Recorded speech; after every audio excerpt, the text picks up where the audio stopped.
Hello and welcome to the weekly MG EV podcast, streaming live Monday the 17th of May 2021. We're here to talk about all the MG electric vehicles, the MG ZS, the MG 5 and the MG HS, and we're hoping to inform and entertain you for about an hour or so. I'm Dave Stewart, username Dave S in the forum, and joining me in tonight's edition is from just outside Oslo, John Griffiths. Hi everybody, John G on the forum. From South Wales, Michael Fisher. Evening all, username Fish2Bean on the forum. And from North Yorkshire, the Innovations Development Manager at the Charlie Group, Miles Roberts. Everyone, miles per kilowatt hour on the forum. Thanks everybody.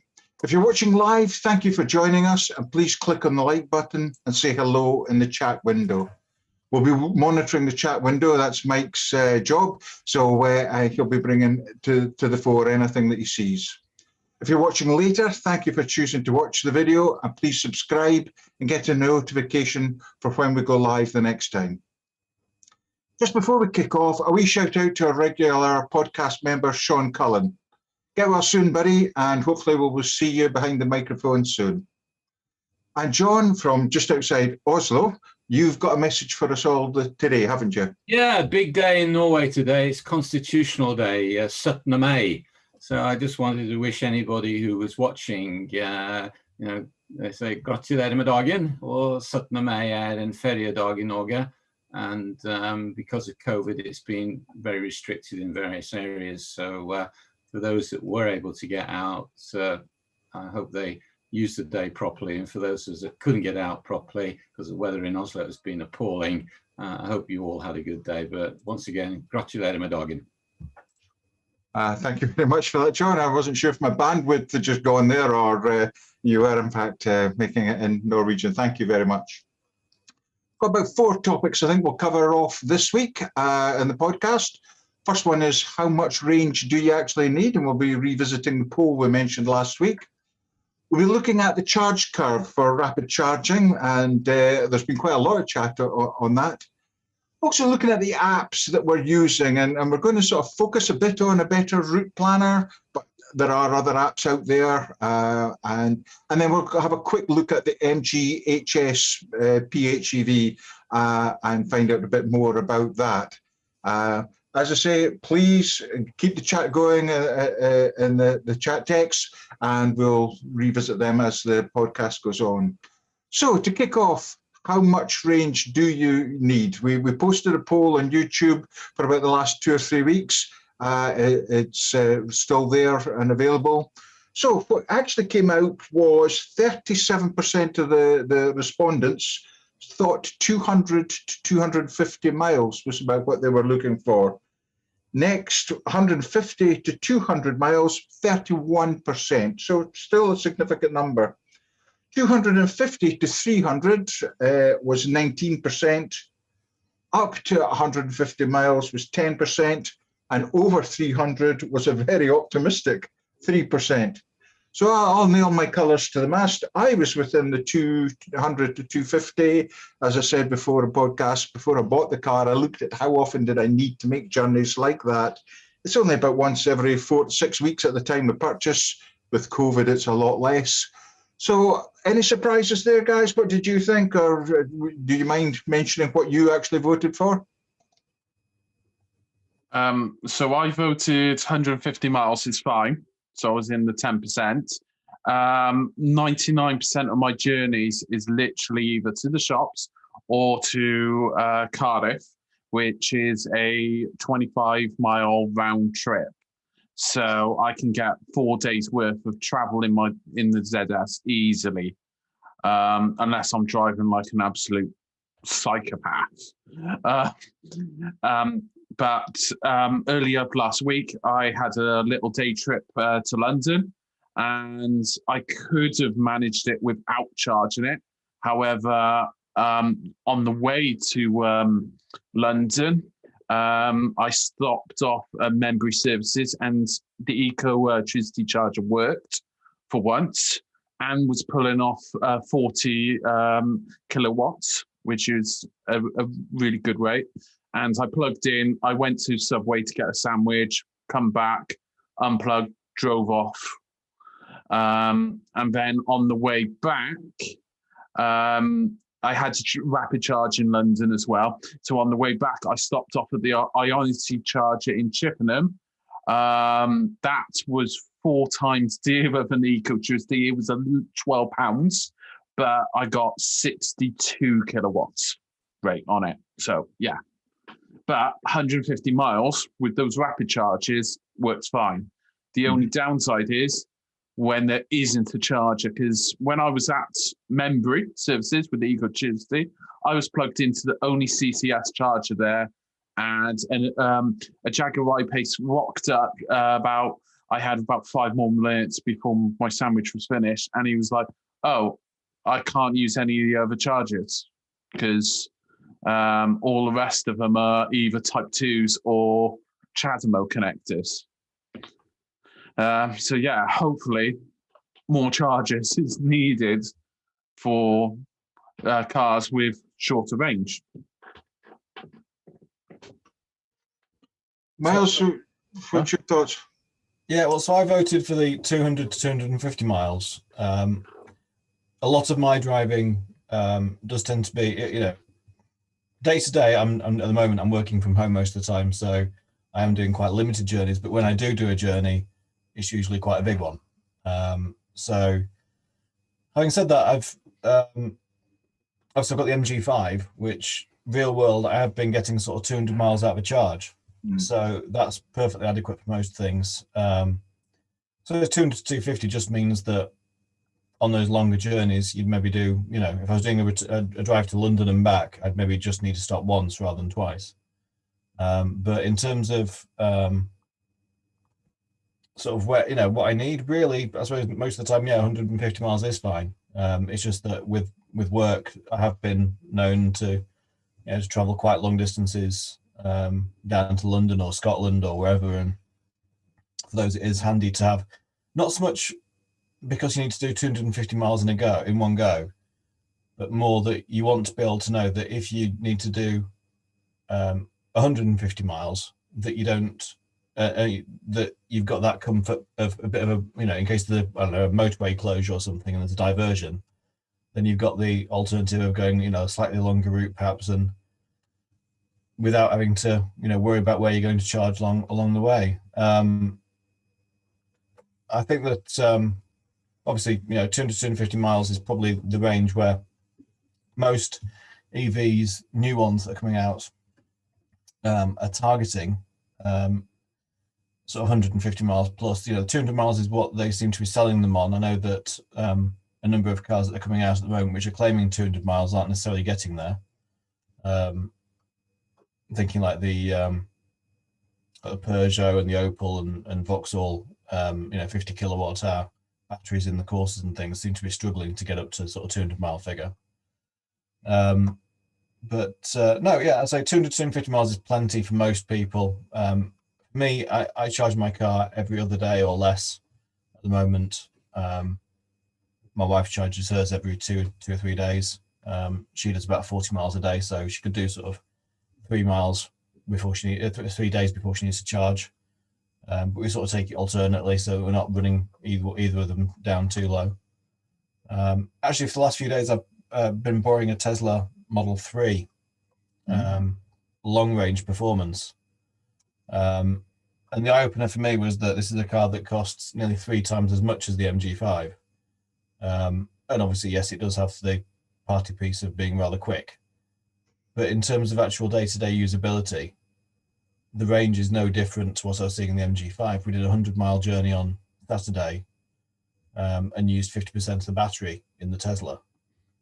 It's a real-world 200-mile range. And from what I've seen in my MG5, driving the same sort of route, I would easily get the same efficiency out of a smaller battery. So I think that 200 miles is plenty.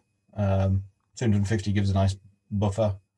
And I think it depends on the type of car as well. If it's a small city car, I think people would be potentially willing to accept smaller battery sizes, assuming that they can charge at home or they can charge at work. That's the issue.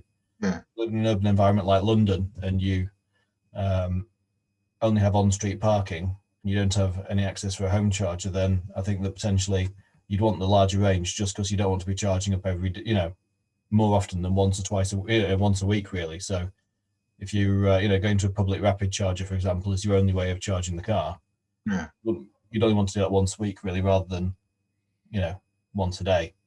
Yeah. Once every couple of days. So, John, you'll have to do a bit of mental arithmetic now, and you're on mute, buddy. You're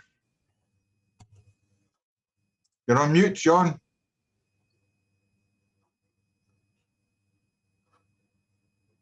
John, you're on mute.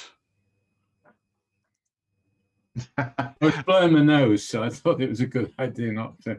Anyway, I'm sorry about that. Yeah, it's all relative, really. It was interesting what Miles has said, because I think when we talk later about the charging curve, I think what you've got to be able to do here is understand what would ever be your maximum trip that you would do on a regular basis. And for us, when we go up to the mountains to my wife's place, we do about 200 kilometers. So I've just worked it out, and I thought, okay, if I went a bit bananas and said I needed 275 kilometers of range, the maximum one-way trip is only about 175 miles.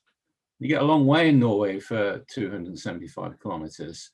So it's this, again, it's this, how do you get range and what is usable, and at the same time be able to charge quickly? So I personally think up to 200 miles is not a problem. I don't think I want to drive through down to southern Spain or to Portugal in an electric car at the moment. Yeah, fine, you've got a Tesla, you can use the supercharger situation. But if the car's going to be cheaper and more, how can I put it, price effective for the average user, then let's get the charging infrastructure beefed up, charging curves reasonable, better than they are today, and you can happily live, in my opinion, with 200 miles of range. Yeah, I think somebody in the chat has just said that it depends on the roadside infrastructure, which it certainly does. Mike, are you picking up anything in the chat there? Yeah, so for Harry Mac 1 says he does 150 miles every Monday at 72 miles and has 13% left after 20 miles of range left on his indicator. So he's presuming it's an MG5 then. Yeah.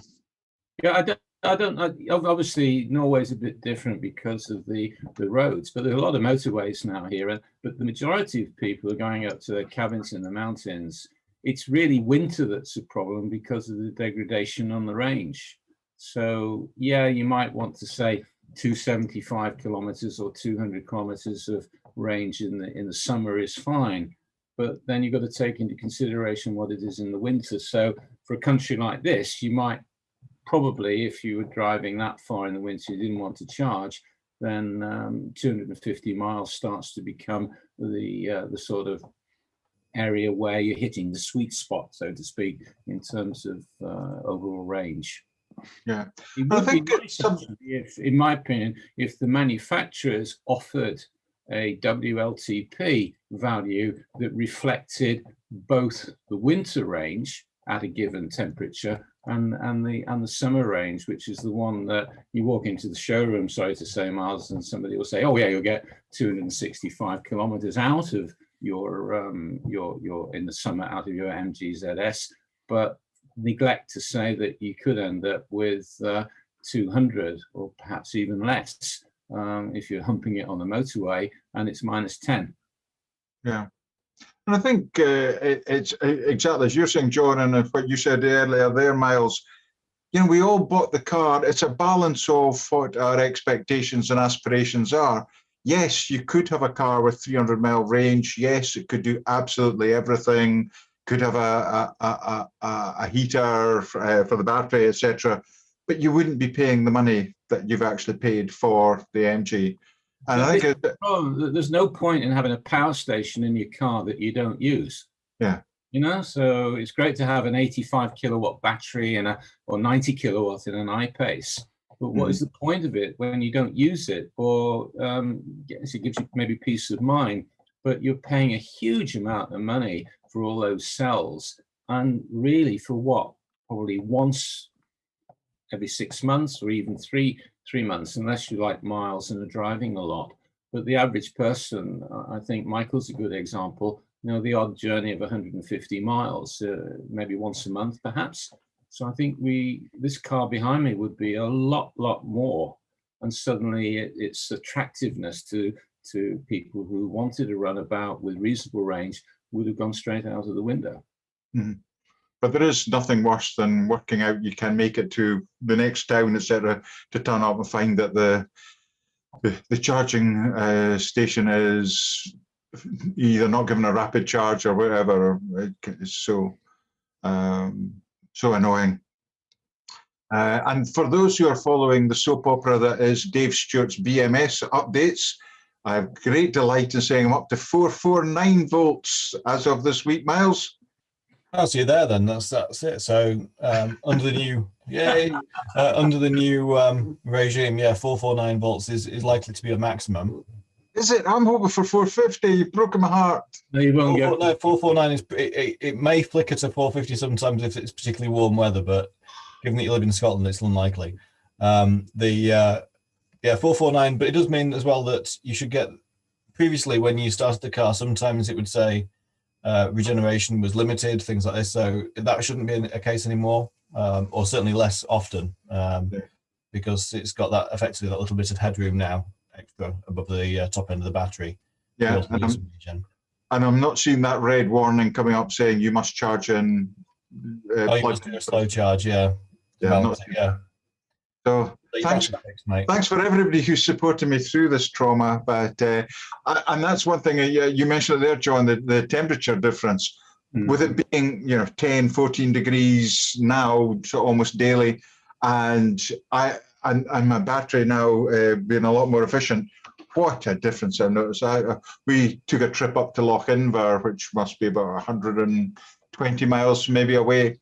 Not even a blink of, oh God, where's the charger? It was just great to drive the car like that. So what are you seeing in terms of range in normal mode when you've got a full tank?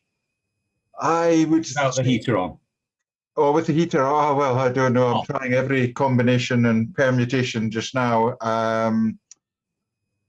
I think 150, 160 very comfortably. I drive in Eco. I know a lot of folk don't rate it, and I can understand that. I have noticed somebody in one of the streams said the air conditioning is so much more effective on normal, and my God, it is, isn't it? Especially the air conditioning. Somebody was saying that they didn't find the air conditioning very good, and I actually noticed quite a difference between Eco and normal for. So that might be just something a wee aid memoir for others. But yeah, I think 150, 160, I'm quite a decent day. The one thing is it's just as soon as you need headlights and windscreen wipers, air conditioning, it does drop, but we'll get there. We'll get there. Yeah, interesting enough, we charged up to 100% yesterday, got the 449, but there was still a 22 milliamp cell imbalance, which quite surprised me. But on Eco, we got 335 kilometers with no heater on, which equates to 209 miles. Wow, great. And I think it was like plus 12. Mm-hmm. But what I find quite interesting, just as an aside, is when you switch on the heater, it takes about 25, which it doesn't matter whether it's air conditioning or the heater. But it's interesting to see when the battery is, let's say, 50%. The amount that is actually shown is not representative. It's not the same percentage. It shrinks a bit. But I've never seen, this is the second time I've charged to 100% in the last month, and we've had over 200 miles of range. So certainly something's happened with the BMS. And if we talk about the charging curve stuff later, there's something definitely being done to tweak it. There's no doubt about it. And for those of you who've been watching the podcast regularly, about 2-3 months ago, we covered off an item of what else would you like to see in the car. And we got quite a comprehensive list, which was great. And then we fed it down to Miles. And I think, Miles, you've used some of the topics when you're discussing things with MG. But one of the things was it did actually hack off quite a few of us that we seemed to be coming over, slagging off the car, whereas what we were actually trying to do is say what a good car we've got, what would be better. So it's one of these things that, it's not, I always say it's not the car for everybody. I like it, and so many others do. Mike, is anybody speaking about range and anything else to pick up on? Range, as I put, so David says, as I put on the forum last week, my ZS showed 200 miles range in eco after a full charge. So the weather must be good near John. John Maiden said, due to charger anxiety and doing trips of lack of charge in areas like Wales, which is very bad, in Cornwall, he's decided to go for the MG plug-in hybrid HS. Good. Just keeping on scrolling up. Some Barry Hager's getting 196 on eco as well, which is brilliant. Certainly jumped from the winter. I was quite shocked, actually. If The calculation of it says 260 ambient temperature.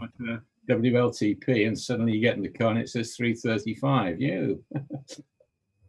I think that the calculation it does is based on the external temperature or temperature battery pack. So it's like a default setting it has. So I know that some of the ZS EV drivers that are in India and other sort of more tropical climates see much different range guesses on their battery electric vehicles compared to us. And I think it's, because they're sort of hovering around 20-30 degrees centigrade ambient temperature. They get a bigger predicted range. I think that's right, because before I started charging, I was getting a battery temp of 21 Celsius. So that's a big jump in terms of, so if you're up to 30, and I've seen it on the e-tron, if the e-tron's been left and the temperature goes up, open the car about 2 or 3 hours later, you'll see a higher SOC, state of charge.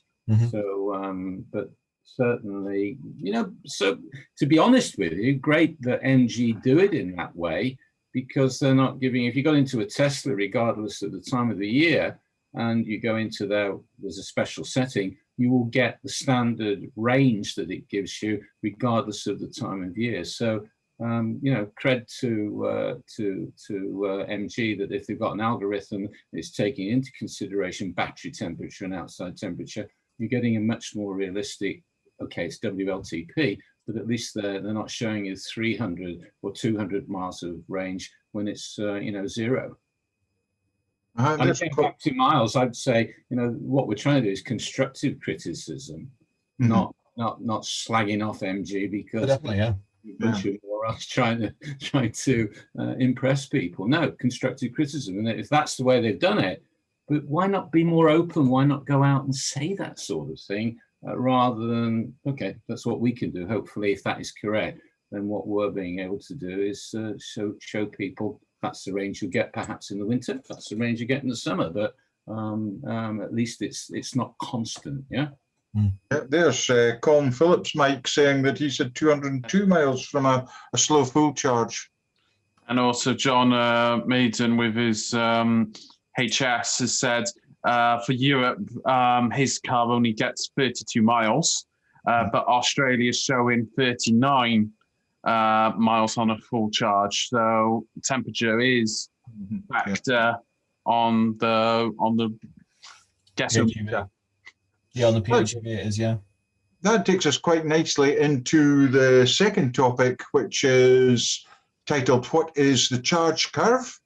And I didn't know what a charge curve was, because this is where I need my good muckers on the podcast, Sean Cullen and Stuart Whitman, who are equally as non-technically blessed as me. But this was kicked off by WAC 768 under the thread, rapid charging, just how far can you drive before 50 kilowatts is seen? And there's been quite a few posts on this thread, including our own John, who's posted a very detailed response to all. John, do you want to pick up on this? And yeah, sure. One of the things that is for me absolutely essential is a charging curve. Today, I was giving a quick example. I saw a video that a guy in Norway, Chris, does, and he did a charging curve test on the ENIAC, and he got an average of 92 kilowatts between 10 and 80%. This, in the future, is absolutely essential that these cars can have a charging curve that reflects, turn up a charger at 20% or 10%. And yeah, okay, in winter, you've got a problem unless you can't heat the battery. But manufacturers, I believe, have got to wake up and be completely honest about what they mean when you go 20 to 80 or 50 to 70, because, why sit at the charger station? So I believe that in the future, you're going to buy a car and you're going to be more savvy about it, and the charging curve is going to be absolutely paramount. The iPace was a total disaster when it first came out. Couldn't charge at 100 kilowatts an hour to save its bloody life. And it infuriated me to spend £80,000 on a car, and nobody ever bothered to check the manufacturer's claims. But I'll quickly share my screen because I think it would be interesting. We'll come into this one in a moment, but let me go back to Excel. This was the charging curve that came up when I went up to a 150 kilowatt charger last week. And I was extremely surprised as to what I saw, because I think for what we've got as a car, this is pretty good. So you can see here that I started charging at 6% and it kicked off at 69. I hadn't yo-yo driven. I hadn't done any high-speed motorway driving.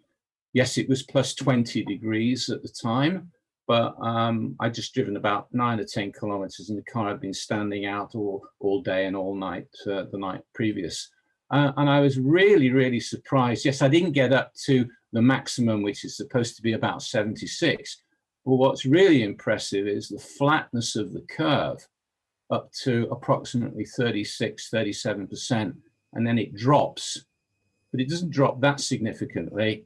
And then it continues up to about 46, 45. And then it actually went up. I didn't have time to charge past 51%, but as you can see here, the charging time was just over 17 minutes. It put in 18.03 kilowatt hours, and it gave an average charging speed of 62.4 kilowatts, up to 51%, which, to be perfectly honest, I think is quite okay for the MG. Based on a curve that I did post a link to for a company in Holland, it seems very much that MG have modified the curve or the BMS to support this change, because the one in Holland showed more or less up to about 76, and then it plummeted in a straight line down to about 45, 46. So certainly the BMS has been modified to accept a much more flatter or better charge curve. I'm not sure, Niles. I'll stop sharing, but Miles, maybe you can throw some light on this. So rapid charging, just for everyone, just to put it in the simplest possible terms, Dave, filling rapid charging a battery is a bit like trying to fill a bucket with a fireman's hose. So initially you can throw it in quite fast, but as you get fuller and fuller, you need to turn the tap down so that it doesn't overflow, so it doesn't splash back in your face, so it doesn't catch fire in a massive fireball like I'm sure people think that batteries do. So what it means is that initially we can put it in at that very fast rate, but to get that very, very fast rate, we need to be very, very low state of charge on the battery. The battery needs to be almost empty. And so on John's graphic put on there, it was starting from around 6-7% charge, which is very low. At that point, it's been warning you for the last 30 miles that the battery's low. So it takes some guts to be able to keep going at that point, or some knowledge of electric cars, to know that when it's flashing at you, that you do have some in reserve. I tell you, I've done that without knowledge, Miles. Sorry? Sorry, Dave, what was that? Sorry. I said, I can tell you I've done that without any knowledge. So I had one of the original ZS EVs on loan from MG back in July 19, I think it was, one of their early production cars, and I took it to a rapid charger to see how it got on. I took it to a 100 kilowatt CCS, and mine peaked at 80.6 kilowatts, again at like 10%, or 12%, and then it dropped down slightly, and by 20% it had got to 60 kilowatts, and then it maintained 60 kilowatt charge rate up until about 40% charge, and then it dropped down again slightly, and then from 40 to 60% was at, I think, at 45 kilowatts, and then at 60% it then dropped down again, and then from 80% it held that till 80%, and then 80% and 90% it dropped down. So it was quite a stepped graph when I first drove their pre-production car, and then I think they tweaked it and they tried to make it a bit more linear in terms of how it drops off, but if anything that made it worse.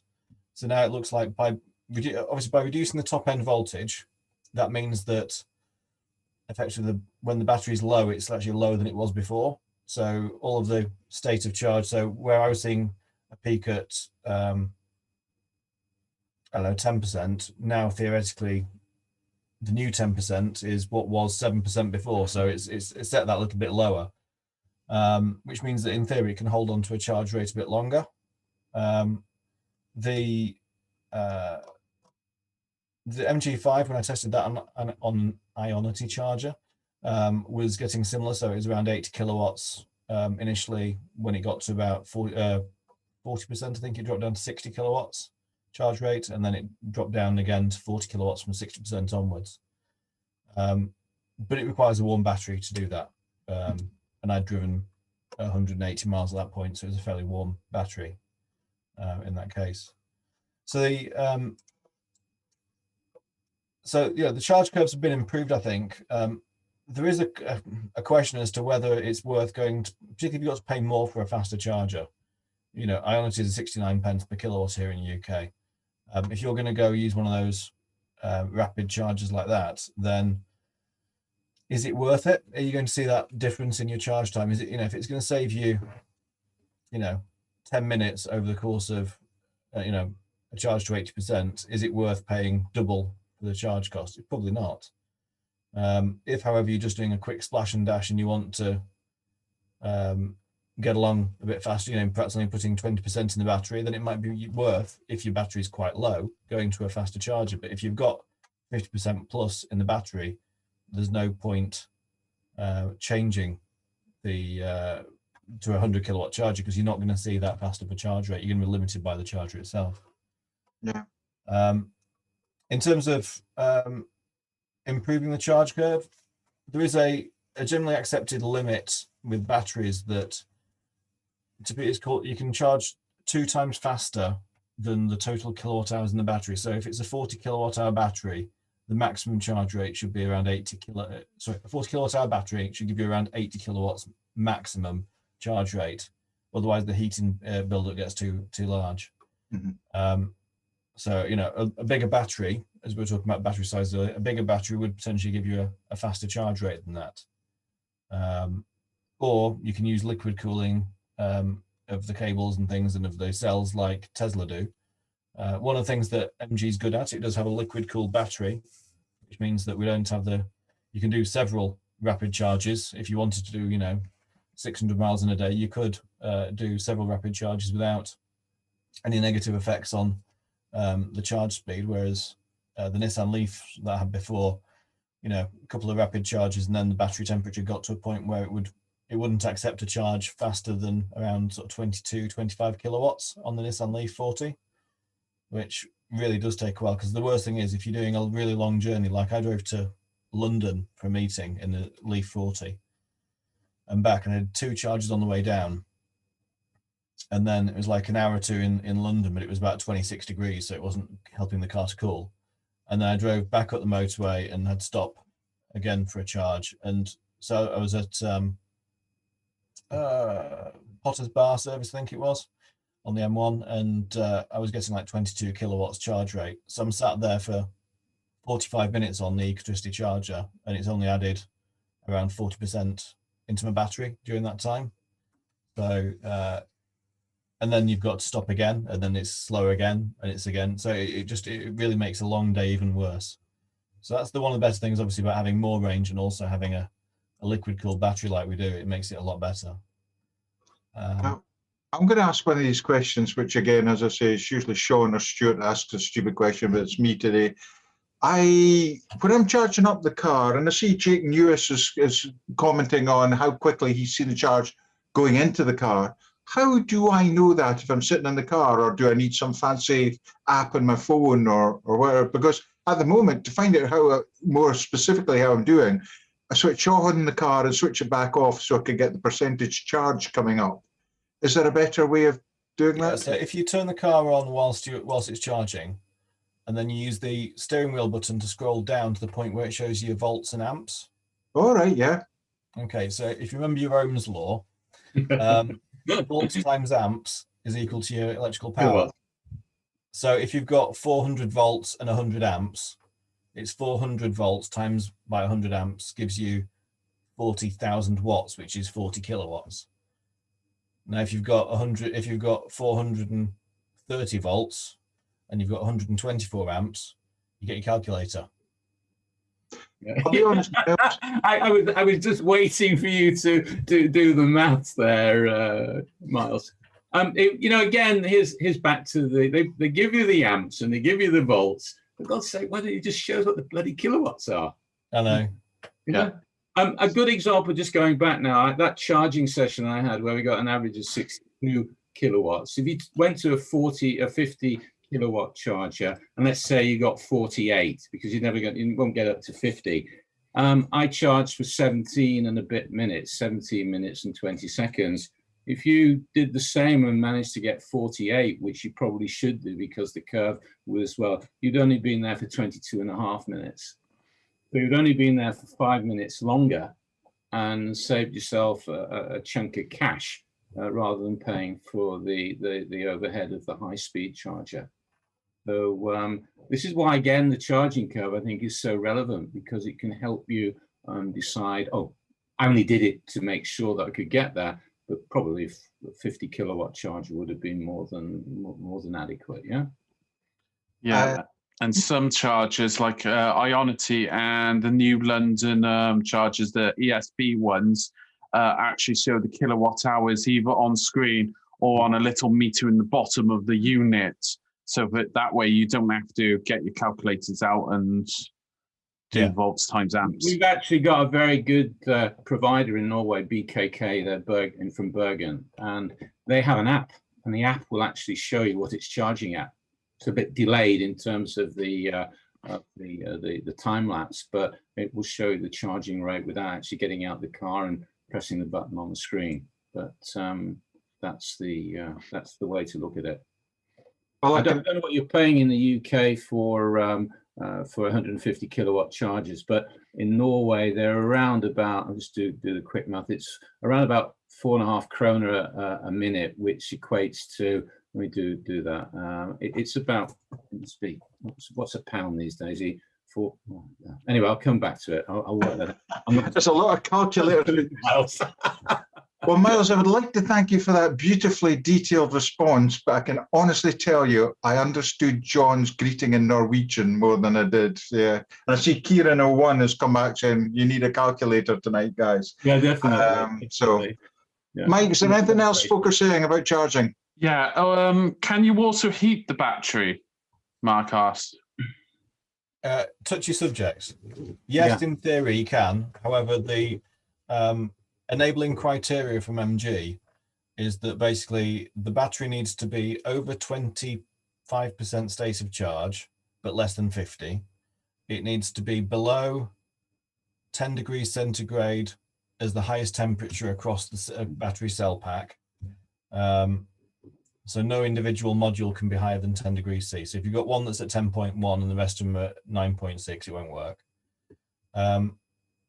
And I think it's got to be when the moon is full in Aries, isn't it, as well? It's they did the update. So far, I've not seen anyone in UK successfully use it. It was designed for the Nordic market. John, have you any experience? No, I tried it, but I I think those criteria that you mentioned are so strict that it didn't work. And I also heard that somebody said they posted something here in Norway that MG had sent out and said you actually had to be plugged in and then switch it on, which I think is just doesn't make sense. But bearing in mind what I tested and the numbers I put in on my graph, I'll just go back and quickly share my screen because maybe it's interesting to show it. You can see the relative battery temperature when I started. You see I started at 6% and 22. And by the time I got to 33%, the battery had gone up to 35 degrees Celsius. So this seems to be the sweet spot of somewhere between 30 and 35. And I would imagine if you turned up at a charger at 0 or +5, the battery is not going to be more than about +10. So the question is, what's it going to take to heat the pack up to get it to around about 30, which from what Fastned said in Holland appears to be the optimum temperature for the pack, yeah? So there's a trade-off here between how much power do you want to use to heat the battery and how much you want it to fast charge. But certainly if it's only charging at 25 kilowatts when you turn up at the charger in winter, you're going to be there a lot longer. So, you know, how do we, it would be nice for MG to be more, how can I say, clear. They've put a nice feature in, but there's no, the ground rules for using it are a bit obscure, to put it mildly, yeah? Yeah. Mike, I see some chat about some folk still having boings on the BMS. Let's scroll up. They're saying that they don't have the bongs, but they still can't charge with the car unlocked. So the answer to that is that the bong issue on the ZS EV was solved by Comfort 2. However, Comfort 2 is not the same. It doesn't involve updating all of the ECUs on the car.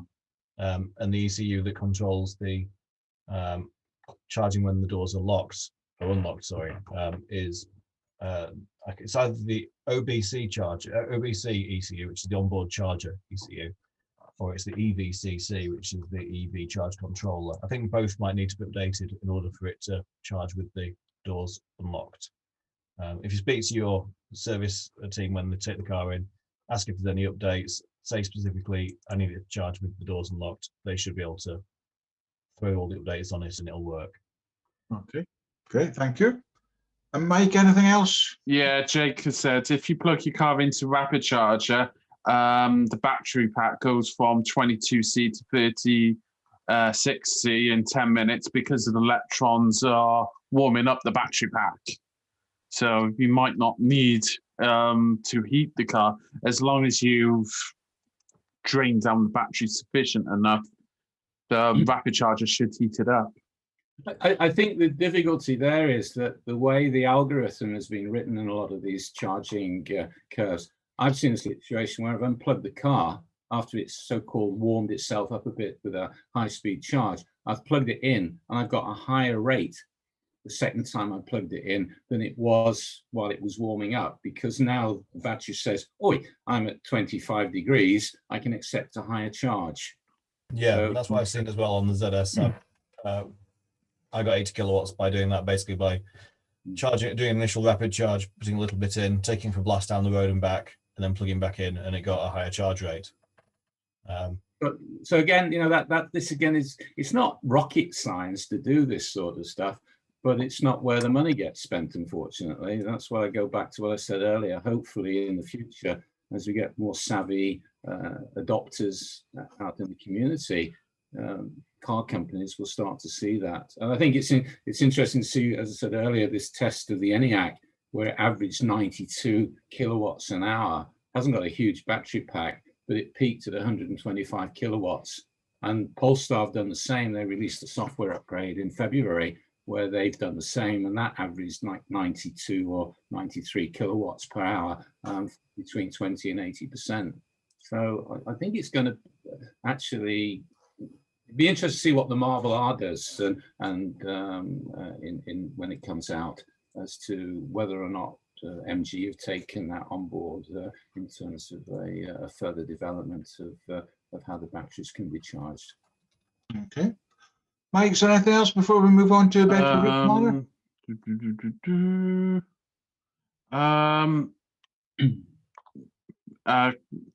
Basically, yeah, thanks, Miles, I'll do that. I'll contact the service department. And for Harry Mac 1, just finished charging on the 50 kilowatt charger, 12% to 93%. It took an hour and 4 minutes, and the constant rate was 41 kilowatt hours in an MG5. So, yeah, he's had a good charge. Mm-hmm. Yeah. Again, if it doing roughly multiply 41 kilowatts. Yeah, if it disconnected at 85%, it probably would have saved around 10-15 minutes. It's whether you need that extra few percent to be able to get into it. It's just not worth charging past 80%. It's that's the battery just can't take it into the cell balancing. And again, it depends on the buffer. If you've got a huge top buffer like the e-tron 55 has, that's why it can charge at 150 kilometers more or less all the way. So the more buffer you have, the harder you can push the battery. But 80%, that's most of them is way to stop. Okay, well, thanks for that, guys. The next topic actually fits in again with that, which is the apps that we use to support whatever journeys we're making. And just as we're speaking, Mike, I think maybe a possible poll for the future might be what apps are we using. But tonight we're just going to look at a better route planner and ask, is this the best route planner for EVs? Could we have a closer look at it, and is it better than Waze? I must admit I wasn't a regular user of it until I knew it was coming up, and I've used it this week and actually really quite like it. It suggested a journey I've got to make next week. It suggested a better charging place for me, which I wouldn't have considered. So I'm really quite happy to give it a try. I'm really looking forward to using the driving, the sat nav function of it as well. So I throw open, guys. Have any of you used a better route planner to any great degree?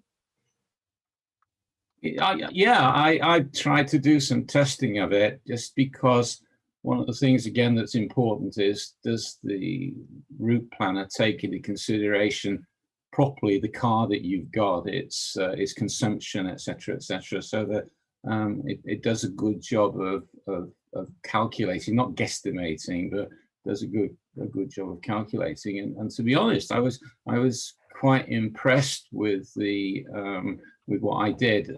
If it's okay, I'll share my screen again and go back into. Let me go out of here, and here you go. Oops, let me get rid of my calculator. I don't want to say. It was, by the way, 4.6 pence. Anyway, here was a route. There's a couple of things that are important to understand with a better route planner. They have a really nice web interface, which is the one that you're looking at here. And what it does, it gives you the ability to save your routes. It's okay to use in the car, but for people who are, like you were saying, you're talking, Dave, about doing a departure to a particular place. It's a great way to go in and plan your route and plug in what you need to do, and then see what it comes up with. And first of all, what I'll do here is say that I left my home with 9%, and I actually arrived at the charging station with 6%. What was even more amazing was it said I only needed to charge for 10 minutes, and it said I put in 10.5 kilowatts in that period of time, and I put in 10.35.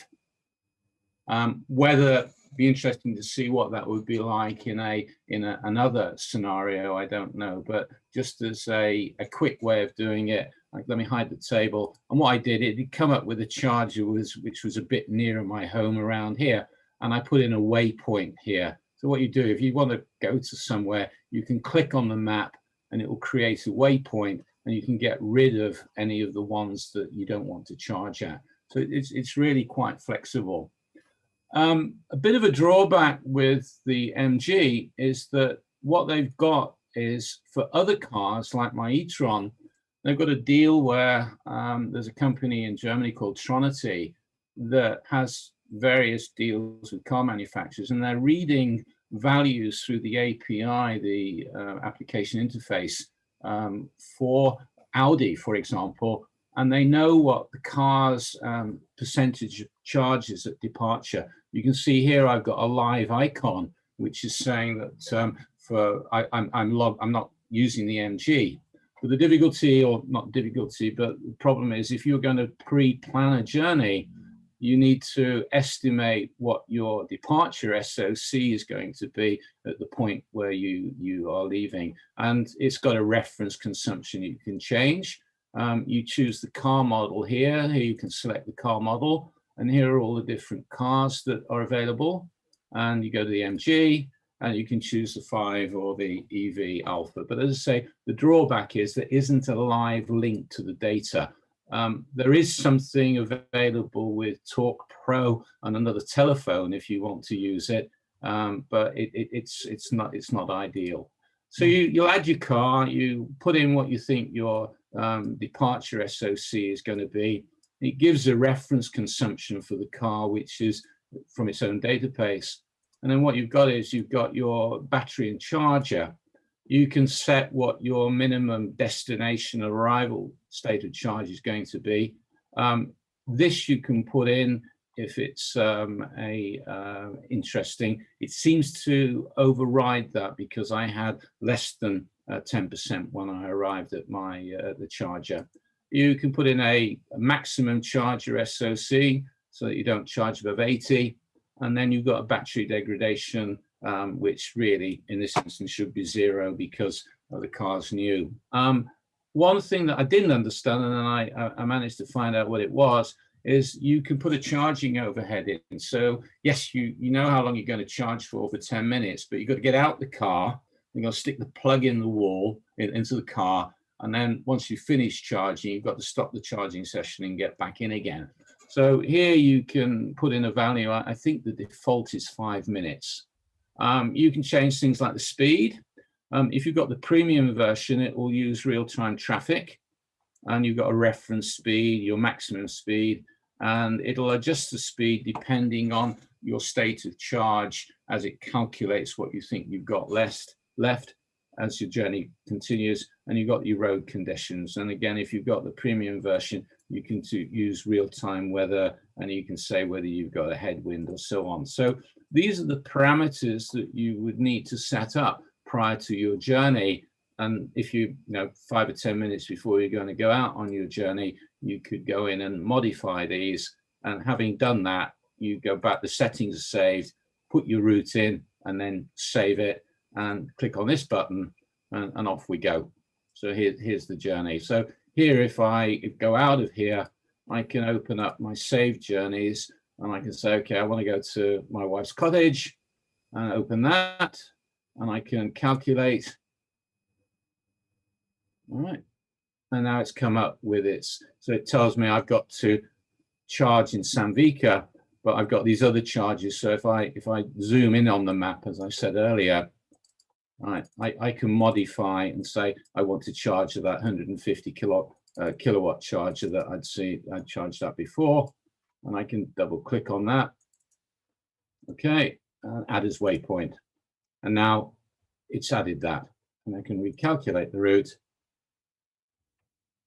And again, what it's done, it said with the stated charge of 16%, I need to charge from 30 to 68, and then I need to charge again here for 25 to 31 to get to my final destination.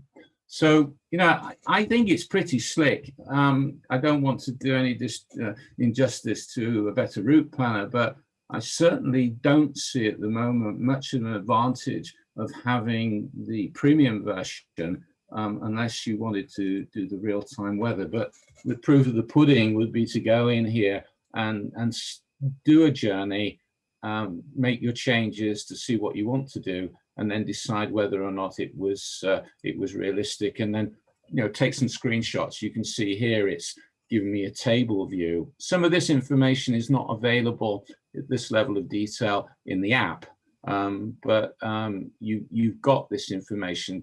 So if you're going to plan your journey, then you probably know where you're going to go. And then there are other features, I understand, where you can say, I want to choose a place where there's amenities. Is there a McDonald's, yes, or something like that? Yeah. It's very good. It's very good. I am going down to the Mull of Kintyre, which is quite a long drive from Inverness, and I would have assumed that Fort William was my best stopping place for my first charge. But I put in all the details just as you've shown there, John, and thank you for that. And I put in a very pessimistic 3.2, I think it was, miles per kilowatt hour.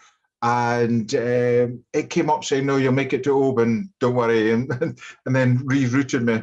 And I noticed the beside the mileage there's the split road, and that's giving you an alternative route as well, which I found quite useful. So let's hear from you. I've used ZapMap a lot, and that's probably my default for using. But certainly, I'm really keen to give a better route plan a bit of a go. The other thing to also, if you sign up, if you're for an Android, I'm not using this on iOS, but it is available for Apple CarPlay. But if you sign up for the beta for Android, you can integrate it into the infotainment system to get it up in Android Auto. It's not. You've got to do the planning for the journey either on your phone, but you can go into Android Auto and click, and bingo, out comes a picture. If I go quickly, I can share the screen again and show you an example of the. Just a sec. There we go. And John, am I right in thinking the annual subscription's €50 or the equivalent? Yes, something like that. I can't remember exactly what the pricing. No, I can't find it. What I'll do, I'll post it on the flying on the seat of your pants in the podcast is not recommended. Okay. But no, it's quite usable. There are some peculiarities with it in Android Auto. You can't zoom, you can't change the scaling of the screen, and it doesn't show you the same detail of the charging like it did with the in the app. But it's there and it works. So, but it is a beta, so I assume that over time we'll add more and more to it. So, but the nice thing is, just to sum up, is you can do the planning for the route on your PC, and then you can save the route and then download it, put it into your phone, and if you want to change it, you can change the parameters in your phone, and bingo, you can get it on the infotainment if you've got the beta. So for anybody who wants to try it with their MG, I'd certainly recommend for the Android signing up for the beta version. Hello, Just folks. one question. Can I just? I've joined. Hold on. I'll come back to you, Mike. Hello, everybody out there. Can you please just give me a thumb up in the chat to make sure that you can hear me okay, people on YouTube, because I'm not sure whether my audio is coming through okay, or am I muted? But I paid the €50 today to have a look at the extra features on a better route planner, and one screen that popped up that I haven't seen since. Excellent, good. Is that this OVMS? If you plug in a dongle to your car, and then you can choose from a number of different apps, and Better Route Planner will connect to those, and it'll be able to read your state of charge directly. So it'll be much more accurately be able to, help get you where you're going with much less range anxiety. So what I'll be doing is I'll be testing it, because I've used Waze for years, and I really like Waze. One thing that I've noticed is that something that's not quite so good with a better route planner is if you're typing in the name of a business that you want to visit, for example, whereas Waze is owned by Google. So as soon as you put in a business, it'll use Google Maps and everything and find the business, whereas that wasn't quite so good with a better route planner. But obviously all the other features that it has, you know, have potential to make it an extremely accurate a route planner for an EV, whereas Waze isn't at all. It doesn't have any of those features. But I just did want to pop on and mention this, that there are several apps that you can connect to, and it will presumably not just state of charge, but it'll also report directly to a better route planner will be able to extract from the diagnostics, for example, maybe the battery temperature or the external ambient temperature that the car is reporting, something like that, and that might make a difference. I don't know, but it's that's part of the premium. I think it takes in the weather. If you have the premium package, you get the weather, but when you get it in the screen, it will show you the predicted SOC that you've got based on, if it's reading it from live data, you'll see what it reads from the BMS. But then it shows you what it thinks you're going to get at your destination, and that will vary depending on the speed that you're driving. It's supposed to come back and say, hey, you better slow down, you're driving too quickly, you want to maintain an arrival of 10% or 12% SOC. I mean, So the idea that your sat nav, and I tried it also with Apple CarPlay as well, and it was working fine. So the idea that your sat nav is basically knows the diagnostics of your car and can help. I just think that's absolutely fantastic. Anyway, there is one screen I couldn't get up. I didn't know how to do it, but you can get you can get a curve which shows you topography. Your route. Like, you know, it's 17th of May here. You know, we have too many people here, so it'll show you what your. Yeah, it's very sophisticated. But what I was most impressed with, it seems that they've plotted in the various curves. I did send to you, Stuart, somebody had sent a curve that had been passed on to ABRP for the MG5. And it seems that they obviously take that into consideration when they do their calculations. Yep, it's very good. I'm going to exit again, and I'm sorry for interrupting. Oh, it was worth letting you out your virtual box for a few minutes. Yeah, thank you. I'm going to dive back down now. And I'm really pleased with Miles and not having a pop at me for not spending €50 on something. You know, because us Scotsmen have got to be very careful. Yeah, the one question for John asks, can you filter what chargers you want to use? So like opt for BP or opt to not use Ecotricity? But I think so. I haven't gone into detail as to whether. I think I saw that as well, John. Yeah. I think you can. Yeah. Yeah. Saying that, the last Ecotricity charge I used worked, so why not? But it does seem to be pretty up to date. That was one of the things that surprised me, because they've opened up some new charges on our route to where we go up to the mountain, and they were already in there. So that was good. And yeah, I think we'll do that more often, just pick on something that everybody uses. So Mike, I think I've volunteered you and probably Stuart to organise a poll for who uses what apps. So maybe that's something we can visit in the next couple of weeks or so. So the last item is something I know very little of, MG HS PHEV. I've seen one when I was down at Fraser's of Falkirk. There was one sitting in the forecourt, and I had a quick look. To the cursory glance, it's very like the ZS EV, but how are they going, Miles? Are they selling well? Or? Yeah, they're selling well. I mean, the thing is that a PHEV is almost a harder sell than an EV these days. The usage case has to be discussed quite a lot with a PHEV. With a full EV, you just say, look, you know, it's fully electric, charge it every night, and you're fine. With a plug-in hybrid, you do have to have a bit more of a consultation about what mileage people are doing on a daily basis. Is their usage case going to benefit from the EV range? Often you find people are buying want to buy plug-in hybrids because they're nervous about doing exceptionally long journeys. Well, that's fine if it's an exceptionally long journey, but if it was a common thing, for example, if you're on a salesman, a sales rep, and you're traveling 200 miles a day, the HS PHEV probably isn't going to save you an awful lot of money on fuel cost versus a normal petrol car, or indeed, if you're in some ways, you're better off going for the MG5 and going for electric, because the plug-in hybrid is basically, it's a petrol car which also has the benefit of a short electric range. So in the case of the plug-in hybrid HS, it's got a battery with about 16 kilowatt hours usable electrical capacity, and that can drive it around sort of 30 to 35 miles.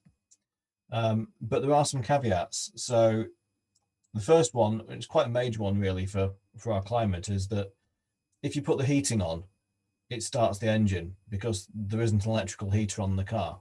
So the way that it creates heat is in the same way as a normal petrol car would. It start the engine, and then that heats the water around the engine, and then that water gets moved through a matrix, and that heats the interior. So your HS plug-in hybrid in winter, it might be that you say to someone, okay, you do 20 miles a day, brilliant, go for the plug-in hybrid. But then from, say, October through till March, it's driving not on pure EV because it's having to start the engine just to create your heat in the car. So that's worth discussing, with potential customers. There are, however, some plus points. It's got a top speed of around 85 miles an hour on EV mode. It's done that because it's got a 2-speed electric gearbox, which is a bit unusual. But it means that around 50 miles an hour, it changes ratio. And if you're in EV mode, and for example, you're trying to join a motorway, so you're going down the slip road to the motorway and you're gathering speed, at about 50 miles an hour, as you're accelerating, it'll hit a bit of a wall for about 1 or 2 seconds, then it'll change gear and it'll give you the range and you'll accelerate again up to 70, 75. Which is a characteristic of the car. It's not a fault. It's a mechanical thing that's happening. It's changing the gear ratios on the electric drivetrain. When it's in hybrid mode, you don't notice it because the time when it changes the electric motor ratio is when the engine is also running, and so the engine takes over some of the power, so you don't notice the power change, the drop.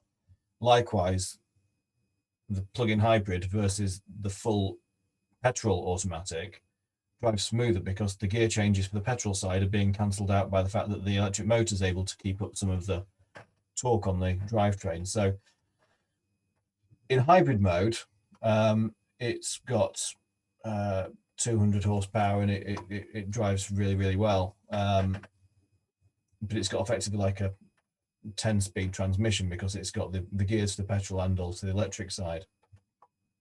Once you're on a motorway and cruising, it stays in the second higher ratio and doesn't actually need to change. So it'll drop down to about 45, to 70, 80 miles an hour on the motorway. It'll stay in that one gear. In terms of the electric range, so yeah, you can get about, I think I managed 35 miles to a charge, but so that's with the heating off. So in summer, you can do 35 miles on electric. In winter, it has to initially create the heat around the engine to get the heater warm, to give you heat in the car. Once it's got to temperature, so once the engine's got to 90 degrees, the engine can then switch off and allow you to go into EV mode, but that would require you to have a longer commute probably than 10 or 20 miles. So it's a bit of an imperfect situation, really. To be honest, the car inside is gorgeous. Fantastic. Interior quality, John, you've seen it, haven't it? Yeah, I couldn't really, believe really it. nice car. Really, really nice feeling car. That interior in a fully electric car would be mine all day long. I Unbelievable. think that That's what the Marvel R is going to be like. It's yeah. Even So my Audi doesn't have soft door cappings in the back doors on an Audi e-tron, and that's HS plug-in has. For me, I was blown away by the quality. yeah, and also it can tow. So if you're needing a vehicle that's able to tow, I think it's is it 1,500 kilos? Sorry, 750, is it? no, I think it's 1,500 kilos it can tow. I'm pretty sure. I'll dig out my figure. But basically, it's quite a good spec, and it's actually very cost effective compared to a lot of other plug-in hybrids. So at the moment, the HS plug-in hybrid has got a range of, let's say, 30 odd miles. If you compare that to something like the Golf GTE or the Passat GTE and that sort of thing, they only do about sort of 15 miles on electric. So the range is a lot better on the HS, and the yeah, it's 1,500 kilos on the HS plug-in hybrid is the towing capacity. I just checked. So it's so yes, you've got the capability of towing, which, you know, for some people it is, you know, if you've got a caravan or if you've got, you know, trailers or whatever, you need to be able to tow. That's a good tick for it. A lot of people do short mileage journeys. They'll get obviously better fuel efficiency if they're doing some of that on electric. When the engine's running, it will still act as a hybrid. So it's never just a petrol. It can also do regenerative braking to charge the battery and so on. And also one of the things with the HS PHEV is it's oh, lost it now. What was I going to say? Oh yeah, you can change the battery monitoring system. So it's got 3 settings. So you've got normal, which is where it'll try and use the electric battery for all capacity first, and then it'll switch over to petrol. So if you're doing a longer journey, you might think that's typically how I'd want it to do. Use as much electric as possible and then switch to petrol. Or you can set it as medium or high. Now, medium means that it'll try and keep at least 50% of the battery there. So it'll run the battery down to about 50%, and then it'll bring the hybrid in sooner to keep the battery charged at about 50%. Now, why that might be useful is if, say, for example, you're doing a long journey, but you're going to get on the motorway, do 150 miles on the motorway, and then get into an urban situation afterwards. What it means is you can save some of the EV charge for that urban situation at the end of the journey. So you might as well use your electric around town at the end, you know, when you're trying to get to your destination, rather than at 70 miles an hour on the motorway. It's more efficient, and it's obviously more efficient to use electric around town than it is petrol. If you put it in high mode, then it'll try and keep the battery fully charged. So it'll actually actively charge the battery as you're driving along.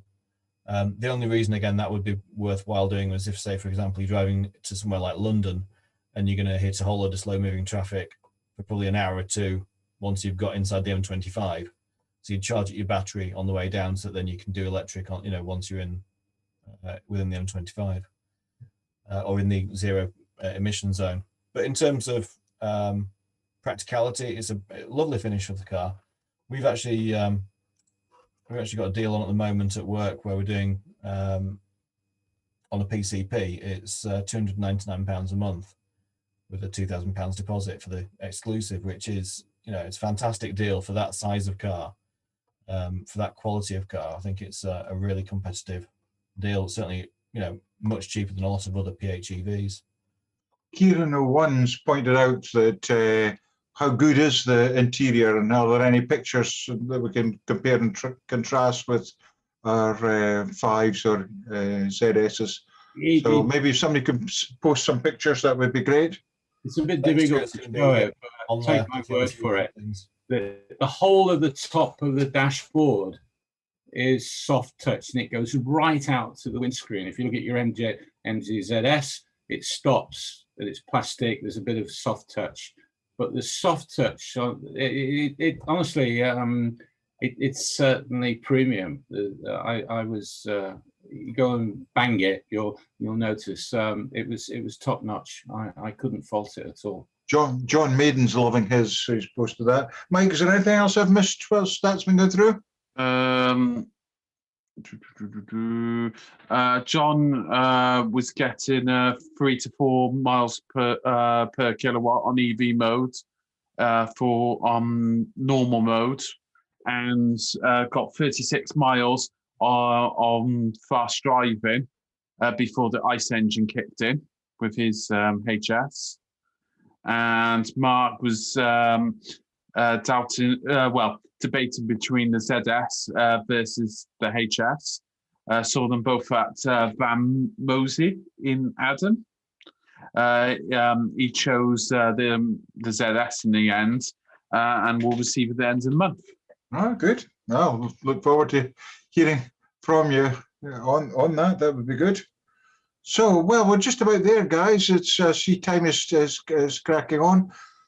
Before we go, there's a few things I want to bring to everybody's attention. Please, if you're out there and you're an MG EV owner who would like to join us on the podcast, including the HS, please reply to the open invitation thread on the podcast forum. We'd love to hear from the different insights we get from all over the globe, and also how folk use their car differently and what circumstances. In fact, I noticed there Richard Sanders was complaining that his charger in Ayr, somewhere in Ayrshire, isn't working.